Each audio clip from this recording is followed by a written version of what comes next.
This is the last remaining example of cooperation between North and South Korea, the Kaesong Industrial Zone, an important source of income for North Korea, but it's threatened to shut it. It's the latest in a series of escalating threats issued by Kim Jong-un's government, and it comes just shortly after it said it was entering a state of war with South Korea.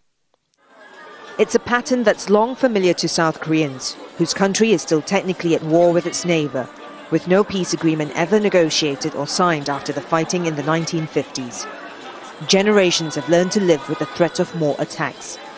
But this is also a country whose affluence and relationship with the US have created a population more confident in its abilities. If they fire one missile, we should fire back two and hit Kim Jong-un's headquarters. Talking and warning about the war is only raising the tensions, but I think it's North Korea who's afraid. The North had made previous declarations of war in the past, in 1993 and 2009, but stopped short of starting one. Kim Jong-un's father knew too well the toll a war exacts. But Kim Jong-un's young, untested leadership is different. He was his father's anointed successor, and analysts say he may want to prove himself, especially to the powerful military.